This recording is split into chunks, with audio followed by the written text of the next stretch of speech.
Bonsoir à tous, soyez les bienvenus sur TV7 pour votre émission Top Rugby comme chaque lundi soir en partenariat avec l'Union Bordeaux-Bègles. On va revenir bien sûr sur cette défaite face à Perpignan et parler de beaucoup d'actualités encore ce lundi soir avec notamment Mathieu Dalzo qui est avec nous ce soir. Bonsoir Mathieu. Bonsoir Dorian. Et notre invité, il s'agit du demi-mêlée de l'UBB, Maxime Lucu. Bonsoir Maxime. Bonsoir. Merci Maxime Lucu d'être avec nous ce soir. On va revenir bien sûr dans quelques instants sur le résumé de ce match entre Perpignan et l'UBB, mais on va revenir sur l'actualité, notamment cette vidéo qui est sortie dans les colonnes de Sud-Ouest. On en parlera bien sûr en détail en deuxième partie d'émission avec notre confrère Laurent Zègre qui sera avec nous. Cette vidéo et cette altercation entre Yannick Bouy et Philippe Taïeb. Mathieu.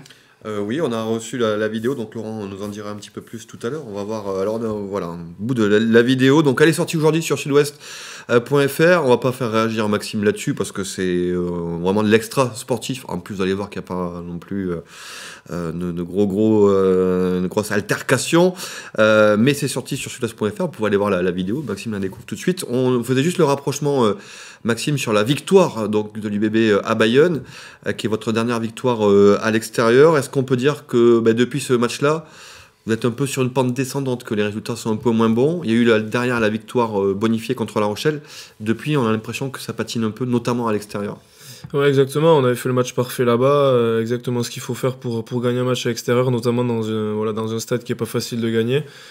Et depuis, on a quelques lacunes, notamment la discipline et notamment sur le système défensif où on prend pas mal d'essais assez facilement.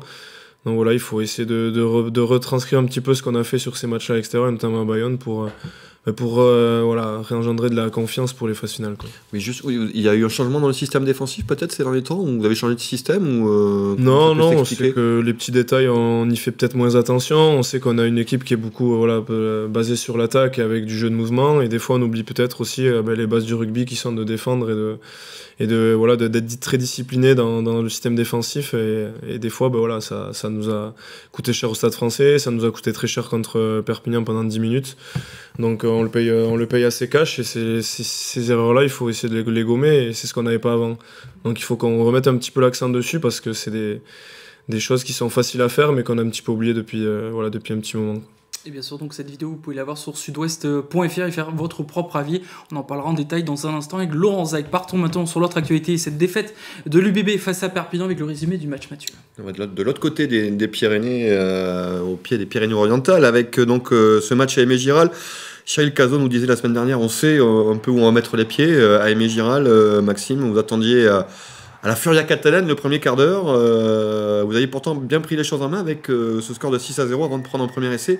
Et par rapport à ce que vous disiez sur les petits soucis défensifs, très vite on va les voir sur cette première mi-temps. Là par exemple, je pense que l'essai qu'on a vu, on prend l'essai trop facilement. Je pense qu'en 3 temps de jeu, ils sont dans l'embut. Tout Perpignan qui sont à jouer bien au rugby. Je pense que c'est des essais trop faciles qu'on donne aux autres équipes, pendant que nous, il faut qu'on fasse une dizaine de temps de jeu pour marquer. Donc ça, c'est des choses qu'il faut qu'on corrige parce qu'en phase finale, les moindres détails vont compter, et ça en fait partie, quoi.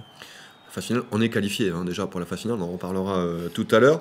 Il y a quand même une réaction effectivement de Pablo Huberti à ce moment-là du match. Donc c'est l'UBB qui mène à Aimé-Giral 13-7, et puis après on va avoir l'essai de Pablo Huberti, et puis après c'est vrai qu'on va avoir cette fameuse absence. Vous allez prendre un 21-0, 3 essais en 12 minutes. C'est quelque chose qu'on avait déjà vu dans le passé, malheureusement, des absences qui peuvent coûter cher. Ouais, ça coûte très cher. C'est des erreurs qu'on doit éviter et qui sont faciles à éviter. Là, c'est juste une question d'état d'esprit. Et malheureusement, quand à Perpignan, dans un stade comme ça, avec une équipe de Perpignan qui adore avoir le ballon et la possession, c'est trop compliqué. On donne des pénalités trop rapides. On se retrouve dans nos 5 mètres à défendre des molles portées contre un 8 de devant qui est costaud. Et voilà, c'est des choses qu'il faut éviter de faire et qu'on avait évité de faire pendant le creux de l'hiver.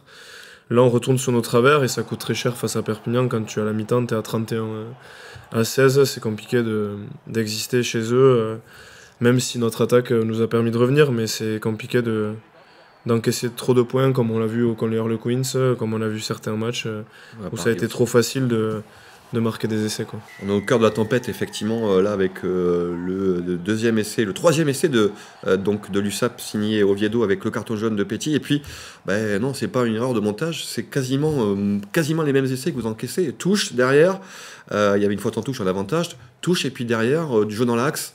ça paraît presque trop simple même pour l'USAP, non Mais ça, c'est exactement, que tu joues Perpignan au Jonas Weekend ou les barrages dans 2 semaines. C'est compliqué si tu donnes des ballons facilement à l'attaque adverse, de défendre, parce que maintenant avec les vidéos, tout le monde travaille. Et de se retrouver dans les 5 mètres, on sait très bien que c'est des ballons d'essai.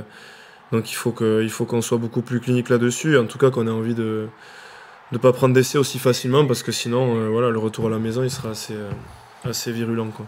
L'essai en contre donc, des Catalans par Crosslade, 28-13, et on va tourner à la mi-temps un score de 31-16. Qu'est-ce qui a été dit dans les vestiaires? On va voir que l'UBB revient quand même avec un meilleur visage en seconde période. Des choses toutes simples. Déjà, se mettre en face de l'équipe adverse, de ne pas les laisser marquer aussi rapidement, d'avoir un état d'esprit qui est beaucoup plus ressemblant au nôtre. Là, on s'est enlevé complètement de ce qui était un petit peu les fondamentaux du rugby, notamment la conquête et surtout se plaquer en bas, défendre et surtout être bon dans la discipline. Et ça, on l'a manqué toute la première mi-temps. Donc, on se dit les choses naturellement, mais on le savait déjà en rentrant à la mi-temps. Le fait que les coachs aient parlé, ça nous a fait aussi réagir. Et derrière, on savait qu'on était au pied du mur, donc il fallait réagir comme on l'a fait contre les Harlequins. Mais c'est trop tard quand tu es à 31 points de retard. Donc tu prends des essais aussi facilement pour revenir, derrière tu laisses des forces et des fois tu passes et t'arrives jamais à revenir, quoi. Et on a un cas concret, on voit effectivement à ce moment-là du match, vous voyez, vous revenez donc à quelques points seulement, et puis après l'essai de Damien, et derrière sur le renvoi, ça j'imagine que ça n'a pas dû faire plaisir à Yannick Brussa. C'est des signaux sur le renvoi. C'est des signaux qui montrent que l'équipe n'est pas concentrée à 100% et qu'il y a des défaillances sur ce match-là et qu'on n'arrive jamais à rentrer dans le match, parce que même si on arrive à marquer des beaux essais à l'image de Damien, derrière le but, on dit toujours de valider en sortant bien du camp, et c'était encore la preuve là. Mais on voit qu'on n'arrive pas à le faire, donc ça veut dire que dans le match on n'y est pas et qu'il y a quelque chose qui va pas. Donc on l'a senti tout le match, tout le long du match, on n'a jamais été rentré dans le match et ça a payé cash face à une équipe de Perpignan qui joue en plus de ça à domicile le dernier match. On sait ce que c'est, dans les émotions et tout ça, donc on l'a payé, quoi. Maxime, une question peut-être un peu plus personnelle. C'est Cyril qui nous a posé cette question, un téléspectateur assidu de l'émission, qui remarquait que parfois dans les moments difficiles justement de ces matchs-là, l'UBB pouvait manquer de leader.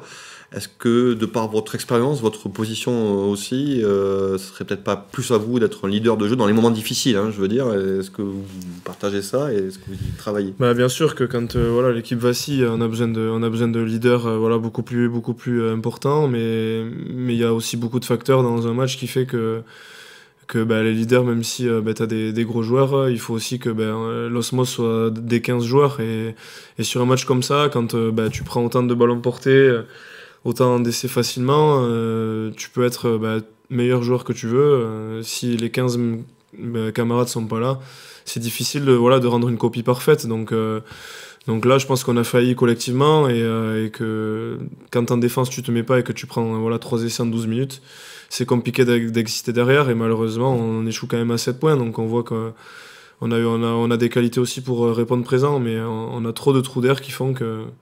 Donc ça, je sais pas si c'est les leaders qui peuvent le régler, mais en tout cas, on a des choses à se faire pardonner et à se dire quand c'est comme ça. Et en tout cas, manquer d'état d'esprit quand on va chercher des résultats à l'extérieur, c'est pas normal, quoi. Et donc c'est une défaite à l'extérieur, 37-30 pour votre dernier match à l'extérieur en saison régulière. Cette saison, on va regarder les résultats et le classement après cette 25e journée de top 14 avec, hormis le match nul, tout le monde a gagné à domicile, hormis ce match nul entre Toulouse et La Rochelle. On voit qu'au classement, ça bouge beaucoup, qu'on commence à voir un peu face à qui vous pourrez jouer en barrage. Mais déjà, la seule réponse officielle qu'on peut dire, c'est que vous êtes qualifié pour la 4e année de suite. Ouais, exactement. Déjà, ça, c'est un bon point aussi. On a tendance à beaucoup remettre en question dès qu'il y a des défaites ici à Bordeaux, mais on est encore qualifié. On sait que le chemin il est compliqué, notamment des années de Coupe du Monde. On l'a vu encore cette année où le championnat était serré, et dans le creux de l'hiver, on se demandait est-ce qu'on va être dans les 6. Donc voilà, d'être dans les 6, de pouvoir, en gagnant le dernier match, recevoir un barrage à la maison, c'est quelque chose de très grand aussi. L'année dernière, on s'est déplacé. Donc ça veut dire aussi qu'on a progressé par rapport à l'année dernière. Donc il faut aussi voir le positif, et tous les bons matchs qu'on a fait, ils sont beaucoup facteurs par rapport à cette fin de saison. On est passé à côté contre Perpignan, mais il ne faut pas remettre tout en question non plus. On a ce match à la maison, on peut recevoir un barrage, et on a les demi peut-être à Bordeaux. Donc on peut, l'appui de la ville et les supporters et le soutien que l'on connaît ici à Bordeaux, avoir 3 semaines à Bordeaux qui peuvent être magnifiques. Donc il faut aussi être positif par rapport à ça. Donc on est qualifié et l'UBB est encore là, donc c'est bien. C'est vrai qu'on peut avoir 3 matchs d'affilée. Il a raison. C'est le début des phases finales finalement à Bordeaux. Vous avez compris le message. Il faut aller encourager votre équipe. Surtout que la finale aura lieu à Marseille, un club que vous supportez en plus olympique de Marseille. Donc tout peut être bon pour s'accrocher en tout cas. On va regarder votre prochain match. Donc ce sera Oyonnax pour la dernière à la maison en saison régulière. En tout cas Oyonnax et bien sûr TV7 peut vous offrir. Rendez-vous sur les réseaux sociaux du club de TV7 pour remporter vos places pour ce dernier match de saison régulière à Chabandelmas face à Oyonnax ce samedi 8 juin à 21h05, il faut le préciser, pour ce grand multiplex qui aura lieu. On va parler, ce question de ballottage un peu, de phase finale qui arrive. Est-ce qu'on se pose des questions? Est-ce qu'on commence à faire des calculs pour dire si on finit là, on peut éviter Toulouse en demi? Est-ce que si on finit là, on peut faire ça? Est-ce qu'on se pose toutes ces questions? On fait, comme tous les joueurs le disent, match après match. Ouais, par expérience, on a essayé de calculer les autres années et ça a jamais fonctionné. On a eu des fois des tirages qu'on pensait favorables. On est tombé de très haut. Donc franchement, nous, à l'Union Bordeaux-Bègles, on n'est pas capable de pouvoir calculer quoi que ce soit. On est juste là, il faut qu'on soit à 100%. Dès qu'on l'est un petit peu moins, on voit comme ce week-end, on est en difficulté. Donc là, c'est des phases finales. Tous les mecs qui vont arriver en phase finale et jouer contre nous vont vouloir nous... pas finir la saison et passer un tour de plus. Donc peu importe qui tu prends, même s'il y a des équipes beaucoup plus fortes que d'autres, dans des phases finales, tout est remis à zéro. Donc honnêtement, il n'y a pas de calcul à faire. Je pense qu'avec l'image du match qu'on a montré ce week-end, et notamment au Stade Français aussi, on a besoin de faire un gros match contre Oyonnax pour donner confiance et surtout recevoir ce barrage qui est important pour nous et le club. Et surtout pour se donner un bon élan par rapport aux phases finales. Donc non, pas de calcul à avoir. Surtout quand on est Bordeaux-Bègles, on ne peut pas se permettre, sachant qu'on a encore rien gagné nous ici. Donc on est là, on jouera les équipes qui se présenteront et on donnera le maximum pour passer un tour de plus, quoi. Ce match contre Oyonnax reste quand même important aussi pour déterminer votre positionnement. Ouais. Est-ce que même entre vous, vous dites pas faut mieux éviter Toulouse en demi quand même ou pas du tout? Quand on voit la campagne européenne qu'ils font, forcément que Toulouse est dans les bouches de tout le monde, que ce soit à Bordeaux ou au Racing, à La Rochelle ou pour tous les qualifiables. Mais honnêtement, franchement, avant que les demi arrivent, on a encore du chemin à voir. Et ça passe par Oyonnax ce week-end où si on perd, le barrage à la maison il sera foutu. Donc il faut d'abord gagner ce match-là, bien finir la saison et surtout se donner confiance parce que un barrage à domicile c'est pas négligeable. On l'a vu l'année dernière, la pression qu'on s'est mis pour aller gagner à Lyon. Donc voilà, après, que ça soit Toulouse ou peut-être le Stade Français ou peut-être Toulon, on déjà passé le barrage et aller les demi-finales qui sont à la maison. On jouera l'équipe qu'on veut, mais c'est sûr que Toulouse avec la saison qu'ils font et le jeu qu'ils produisent, on l'a encore vu hier soir, c'est une équipe qui va être dangereuse en phase finale encore une fois, quoi. Il nous reste peu de temps, Maxime, on va parler un peu de vous aussi. Vous avez quitté après ce tournoi de destination. On a senti que vous avez pris du recul peut-être après ce destination, après ce match des Harlequins. Comment vous vous sentez aujourd'hui et pourquoi avoir pris ce recul un peu de tout? Prendre du recul parce que c'est une période qui a été forcément compliquée pour moi, de faire des contre-performances, d'être critiqué, d'être devant la scène un petit peu négativement, c'est jamais évident.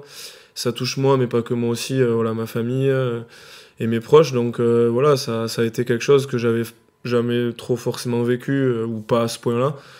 Donc j'avais envie de prendre du recul et surtout me retrouver sur mon rugby parce que l'endroit où je prends le plus de plaisir, c'est sur le terrain.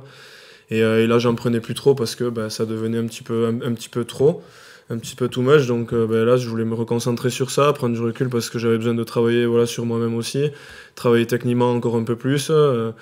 Donc j'ai bossé avec le staff de Bordeaux. Mon retour en club m'a fait énormément de bien parce que c'est une ville où j'adore jouer avec des supporters qui sont géniaux avec moi. Le système de jeu qui est incroyable pour moi aussi pour me prendre du plaisir à Bordeaux. Donc j'ai décidé de pas me poser de questions par rapport à ça, de me mettre un petit peu en retrait et surtout de profiter de chaque instant que je pouvais vivre sur le terrain.